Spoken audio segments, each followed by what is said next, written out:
Good morning, class. I am Teacher Teddy, your teacher for Science Grade 4. Everybody stand for the prayer. In the name of the Father, and of the Son, and of the Holy Spirit. Our Father who art in heaven, hallowed be thy name. Thy kingdom come, thy will be done, on earth as it is in heaven. Give us this day our daily bread, and forgive us our trespasses, as we forgive those who trespasses against us. And let us not into temptation, but deliver us from evil. In the name of the Father, and of the Son, and of the Holy Spirit. Amen. Good morning, class! Okay, good morning. Before you take your seat, can you please pick up some pieces of paper under your chairs and arrange your chairs properly? And now, if you are done, you may now take your seat. Okay. Now, before we proceed, let's have first the attendance. Okay.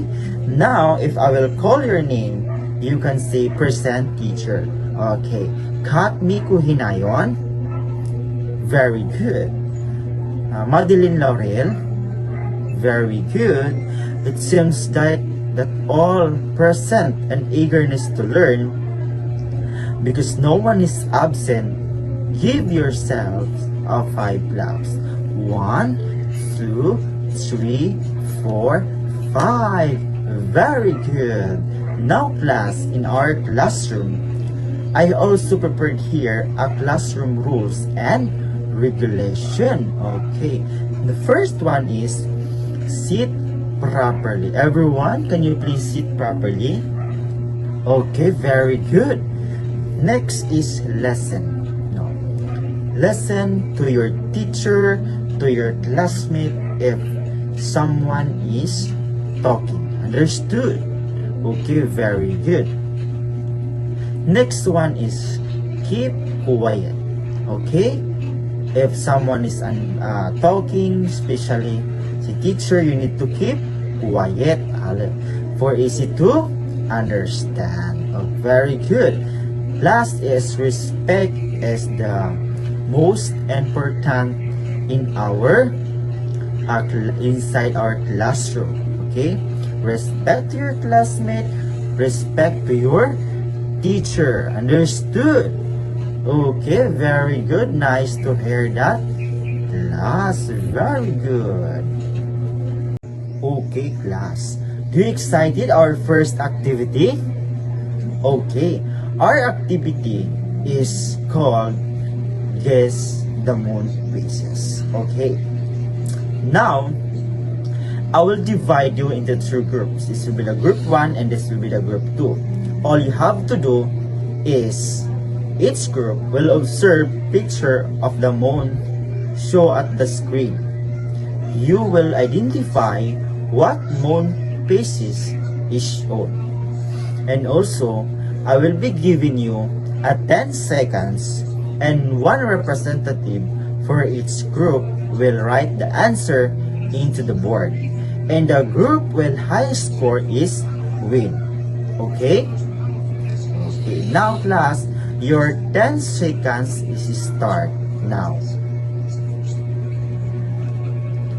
Okay, very good, because you are all understand in our activity and you are earlier finish our activity. Okay, the group 1 is highest score and he got a win. Very good. Give a group 1 at 5 claps. 1, 2, 3, 4, 5. Also for the group 2 is 3 claps. 1, 2, 3. Very good. Now, class, did you notice that the moon changes appearance? Yes, Glendale. Okay, very good, Glendale.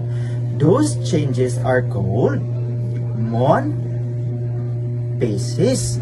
That is our topic for today. Okay, very good. Our topic for today is all about moon phases. But before that, I have here an objectives. At the end of the lesson, the students should be able: A. Identify at least 4 major phases of the moon correctly. B is express appreciation on the importance of understanding the scientific explanation of the moon phases and avoid misconception or myths about its true class participation and sharing their ideas. And arrange the phases of the moon in their correct sequences with at least 80% accuracy during our activity. But during our activity earlier, you noticed that the moon appear in a different shapes or forms, right? Why do you think the moon changes in appearance? Yes, Sinto? Very good, Sinto, because it moves around the earth and because sunlight is shine. Very good. The moon does not actually change its shapes because one change, it is a part of the moon lighted by the sun that we can see from earth. Understood? Okay, very good. The changes in appearance are called phases of the moon. As the moon moves around the earth, there are different parts of it are lighted because of the sun. This causes us to see different phases of the moon. There are 4 major phases of the moon, which is new moon, full moon, first quarter, and the last quarter. Now, let's define what is new moon. During the new moon, the moon cannot be seen clearly because the lighted side facing away from the earth.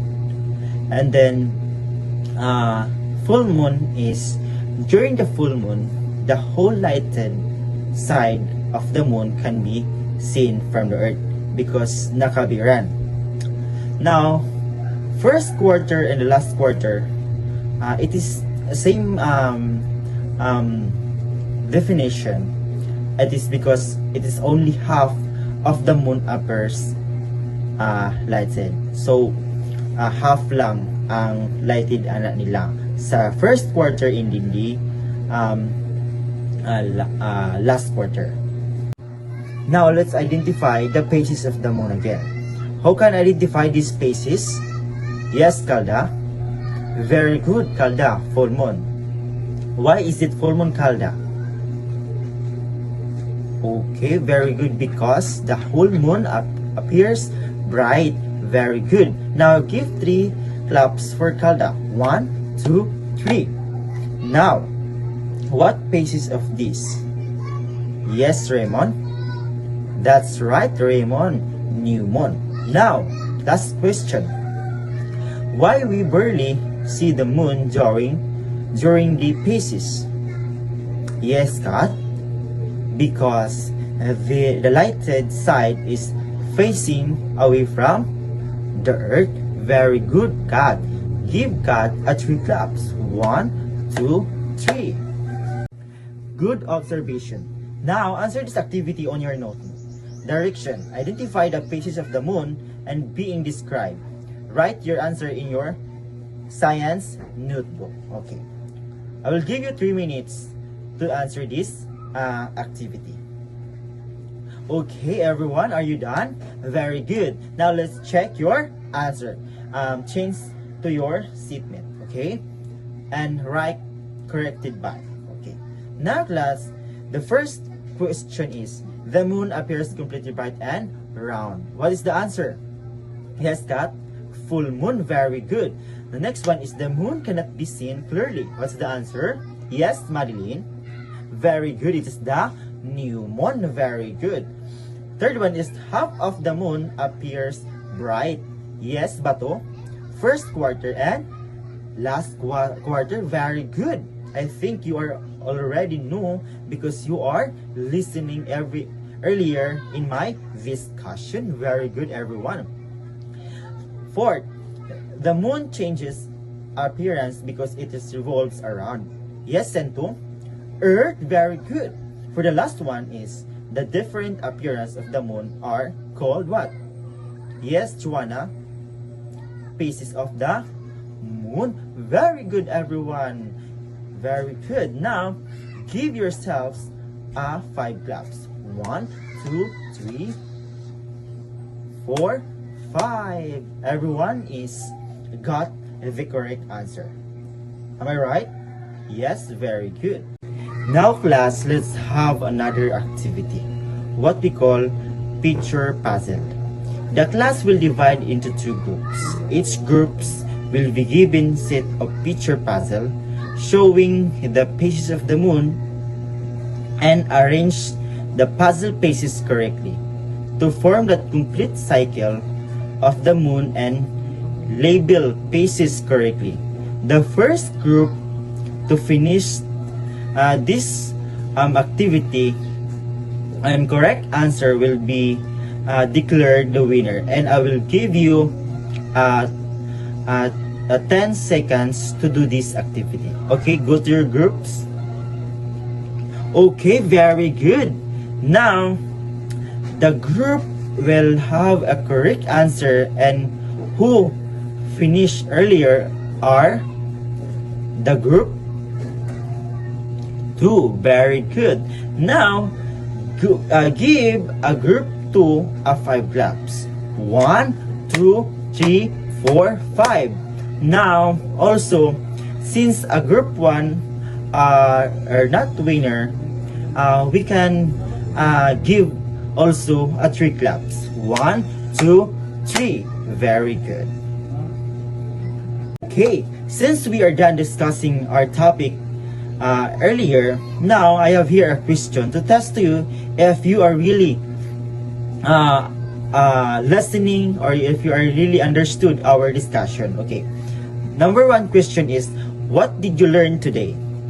Okay, yes, Raymond, you learned that moon are different phases. Understood. Okay, very good. Next one is, what are the 4 major phases of the moon? Yes, Scott. There are full moon, new moon, last quarter, and a first quarter. Very good. Number 3. Why does moon really change its appearance? Yes, Bato. Okay, very good. This happens because the moon moves around the earth while sunlight is shining. Very good, Bato. Number 4. Does the moon really change in shape? Yes, Sintu. Yes, very good. The moon does not really change shape. It is lighted only invisible formulation by the or from the earth. Very good. Last question. Why is it important to understand the phases of the moon? Yes, Joanna. Very good, Joanna. The phases of the moon is understanding on the moon helps to explain natural events and avoiding misconception myths about the moon. Very good, Joanna, because you all understand our discussion earlier. Now, class, can understand the phases of the moon help us in our daily life? Yes, Kalda. Very good. So that we can avoid believing in myths or misconception about the moon. Very good, Kalda. Give Kalda a 3 claps.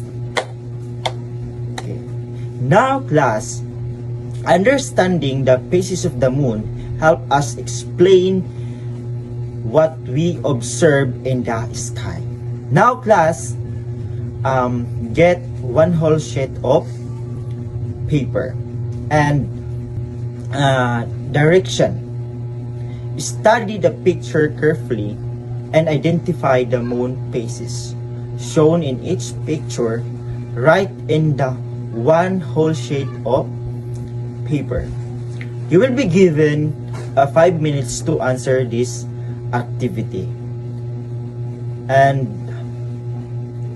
after this, pass the paper in front after the answering. Are the instruction is clear? Okay, very good. Okay, pass the paper in front. For your assignment class, observe the moon tonight. Draw the shape of the moon that you see in your notebook and identify its phases. Pass it tomorrow after our new lesson. Is that clear? Okay, very good. Now, goodbye class. Once again, I am Teacher Teddy.